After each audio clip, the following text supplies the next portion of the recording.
Welcome back. Join me while I break down another movie plot. Enjoy the memories and watch out for spoilers. The movie begins in the crime-ridden Basin City, where a woman steps away from a party for some fresh air. A stranger approaches the lady called the customer and they begin to fall in love, when suddenly the salesman shoots her dead, as he's a hitman who's been hired by the lady herself to escape a fate even worse. Across town, a detective named John Hartigan retires tomorrow due to a heart condition, but today is trying to save a life. The only son of the city's mayor Jr. has taken young Nancy against her will to the docks. John makes it there, but his partner Bob tries to stop him as he says backup's on its way. So John knocks him out and goes it alone, not wanting to wait. He comes across Schlub and Klump but easily takes them out when suddenly his heart begins to play up. Pushing through the pain, Hartigan forgoes the quiet approach and breaks the warehouse door down, blowing away twins Lenny and Benny before being winged by Junior. He flees with Nancy to the empty pier, but John casually walks up and shoots his listener clean off. Hartigan then removes any further threat posed to him, or the girl. Suddenly Bob shows up and shoots his partner in the back, as he knows the wrath the mayor can bring upon them. Hartigan then reaches for his gun so that Bob is forced to shoot him more, taking his attention off Nancy until backup arrives. The crooked cop flees the scene as police arrive and Nancy is left safe in the arms of John as he slowly bleeds out. In another part of the city, a hulking brute of a man named Marv is having the best night of his life. The beautiful Goldie has told him that she needs him and they fall asleep in each other's arms. Though he wakes up 3 hours later to find Goldie dead, yet finds it hard to believe as he is yet to meet someone who can sneak up on him. Nearly immediately the police come tearing down the street, confirming to Marv that he's been set up. Despite enjoying a good fight, Marv smashes his way out of the apartment and leaps down the stairwell to a lower level. He dives out a window and falls into a pile of garbage in an alley, before dropkicking a windscreen out of a cop car and jacking it from the officers. He gets a fair distance, then drives the car into the river to lose the cops before swimming back to shore. Marv plans on getting revenge for Goldie, but first stops by his parole officer Lucille's, who finds him in her bathroom searching for the meds he needs to maintain his sanity. Marv's a morally good man but is happy to say that this is blood for blood now, just like the good old days. He starts his investigation at Katie's Bar, a strip club that a grown-up Nancy is now performing at while studying for school. Without having to locate anyone, Marv's first leads come to him in the form of 2 guns for hire. They lead him into the alley, but he easily wings one with the other's gun before crushing Big Boy's head in. Marv trades jackets for a higher thread count and begins torturing the wounded goon until he gives up who sent him, then shoots him. He follows a trail of names throughout the city, as everyone eventually talks, all leading him to a corrupt priest. Marv confesses to the man of all the people he's killed tonight before drawing a gun. The priest tells him that the person responsible is the untouchable senator's cardinal brother, and that his farmhouse contains all the evidence he will need. Marv then shoots the priest in the head when he calls Goldie a whore and heads to the farmhouse, but first gets run over a few times by Goldie's doppelganger. Thinking he's just seeing things and requires his meds, he goes to the farm and knocks Kevin's pet wolf out, before once again getting outwitted by Goldie's killer. The silent-clawed Kevin attacks Marv with speed that he can't keep up with and blinds him with his claws, then eventually knocks him out with a sledgehammer. Marv wakes up in a jail cell beneath the house, next to a wall adorned with the heads of 5 women. Lucille sits curled up in the corner saying that Kevin doesn't just kill them but eats them also, before revealing that he ate her hand and made her watch, as the creep's shown standing outside listening to everything they say. Lucille says as soon as she began to investigate Goldie's murder she was taken, when a car pulls up and collects Kevin. Seeing this, Marv musters the strength to rip the bars from the cell window and the 2 escape. A SWAT team arrives at the farm to clean up Kevin's mess, so Marv attempts to kill the painted cop but Lucille knocks him out with a brick.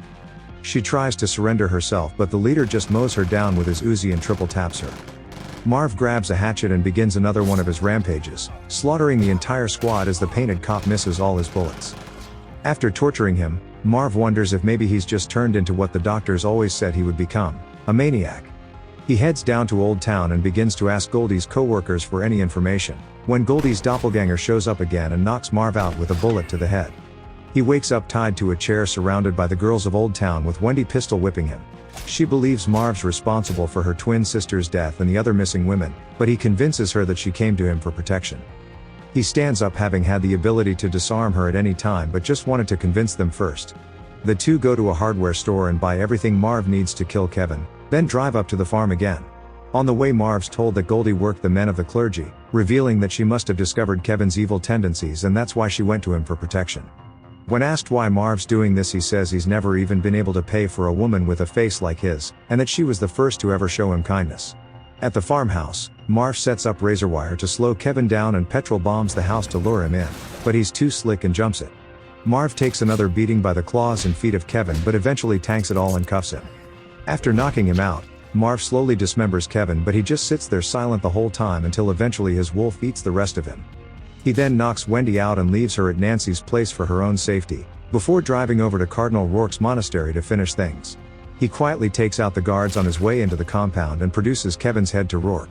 The holy man freely admits that he knew what Kevin was doing, and even partook in the feeding. So Marv brutally kills him with his bare hands as the police arrive and fill the victorious man full of bullets. Though once again he survives it and spends months in the hospital recovering, just for the police to beat him until he confesses to killing all of Kevin's victims. He resists until eventually they threaten to kill his mother, in which they then charge him for all murders including Goldie and Lucille. He's put on trial and is sentenced to death. Wendy visits him on death row and they get to spend the night together. The next morning Marv is strapped to the electric chair and fried, though it takes 2 attempts to do the job. That's the best you can do, you pansies. At waitress Shelley's apartment, her abusive ex Jackie boy is worried that she is seeing someone else. Her new lover Dwight goes to the bedroom and gets dressed while Shelley lets Jackie and his thugs in before they break the door. Dwight casually walks to the bathroom as Jackie lets out his day on Shelley, before going to take a leak. Holding a straight razor to his eyeball, Dwight tells Jackie boy that he will make him useless to women if he doesn't leave her alone, then drowns him in the bowl. Jackie comes to in an empty bathroom before regurgitating his piss and leaving shell-shocked. Dwight knows they're going to be out for blood after the embarrassment, so he decides to follow them, despite Shelley yelling what sounds like stop. He follows them all the way to Old Town, where Jackie begins to harass Blue Eyes Becky, but she continues to walk away uninterested. The girls' leader stops Dwight in his tracks as they already have it covered. Gail and the girls of Old Town defend their own territory, as the assassin Miho waits with her swords for any sign of trouble. Jackie boy, feeling emasculated by Becky's comments, pulls a gun on her, so Miho severs his hand off with a throwing star, then proceeds to kill all of his friends in 2 seconds flat. Jackie retrieves his gun and is about to shoot Miho, but she blocks the barrel. Dwight warns him but isn't really bothered as Jackie turns around to shoot and the gun backfires into his skull. With that done, the girls proceed to loot the corpses and strip the car, when Dwight discovers a police badge on Jackie, realizing that Shelley was yelling out "Cop, not stop." If it becomes known that a cop was killed in Old Town, the truce between the girls and police will fall apart, so Dwight comes up with the plan to take the bodies out of town, as he and Gail are shown to also be in love. Miho dismembers the bodies but they can't all fit in the trunk of a car, so Jackie rides up front with Dwight. On the way to the tar pits, Dwight imagines Jackie coming to life and he begins to mock everything Dwight says. When a cop begins to pull them over, Dwight thinks about killing him, but instead slams the brakes, smashing Jackie's face into the dashboard. The officer was just warning Dwight about a busted tail light and assumes Jackie's passed out drunk. Dwight has to push the car the last few miles, but as he comes up on the pits he's shot in the heart and collapses to the ground. The head of police Manute captures Gail in hopes of ending the war quickly, and tells her that Dwight should already be dead, but Gail says her man always finds a way, as the bullet is shown to have hit Jackie boy's police badge and Dwight jumps up shooting. 4 mercenaries are quickly dispatched of, but a grenade out of nowhere blows Dwight into the tar pit. Some more mercs show up and cut Jackie's head off to return it as evidence to Manute, as Dwight is left to die in the pit and slowly sinks. But he is soon dragged out by Miho, having followed him and slaughtered the mercs. 2 of them escaped with the evidence, so Dwight, Miho and her driver Dallas crash a car into them before they all fight over the head. Dallas is shot and killed as the penultimate merc is topped by Miho, but she is blown away by a grenade as Dwight chases the final one into the sewers. Brian acts like Dwight's got the drop on him, then blows him away with another explosive, but before he can finish him off, Miho appears and stabs him in the back. Becky's shown to be the traitor who called the police when finding out Jackie was a cop, so Gail bites her neck out, but it's only cosmetic. Miho delivers a message to the police by arrow, which Shoots retrieves and says to meet them out back to trade Gail for the head, who's shown to be able to take a hit as the delivery boy Stuka is finished off by Miho. While the 2 sides make the exchange, Blue Eyes notices tape over the head's mouth but doesn't have time to warn Manute, as Dwight blows up Jackie boy's head with explosives from Brian's stash. The Old Town women ambush them from rooftops, killing everyone, except Becky, who takes a bullet and slithers away. Hartigan wakes in hospital having survived the gunshots and is faced with Senator Roark, who personally paid for John's medical bill so that he takes the fall for Junior's crimes. John's tortured and held in solitary confinement until he confesses, while every Thursday for 8 years receives letters from Nancy under a false name. One day the letters stop, and a smelly yellow man appears in Hartigan's cell and knocks him out. When he wakes up he finds a severed finger left for him which he believes to be Nancy's. Worried that they've discovered her, he confesses to everything they require in exchange for his release. Bob meets him outside the prison and gives him a lift to town while apologizing for stabbing him in the back.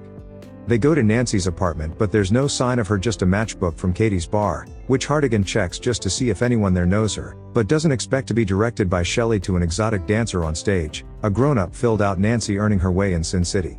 John realizes that they were bluffing so that he would lead them straight to her. He tries to lead the yellow bastard away but Nancy recognizes him and makes it obvious to the creeper who she is.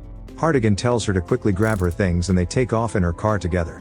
The man follows them and begins shooting wildly, but the more accurate Hartigan lands his first shot, causing him to run off the road. But when the two stop to confirm the kill, he's disappeared. They go to a motel for the night but the bastard slipped into their back seat while at the crash. Nancy confesses her love for John, which looking at her now he's clearly begun feeling the same way, but avoids acting on it. Later while John takes a cold shower, the yellow man jumps him and reveals himself as Junior. He hangs John by a noose and tells him that his father's experiment saved his tackle but turned him yellow, and he has since done what was done to Nancy to hundreds of other girls since. He takes Nancy back to the farm but not before John tells her don't scream, as that's what Junior enjoys. Hartigan begins to lose consciousness but comes to and swings himself over to the window, smashing it. He catches glass in his feet and cuts his restraints before knocking out the entering fat man and little boy.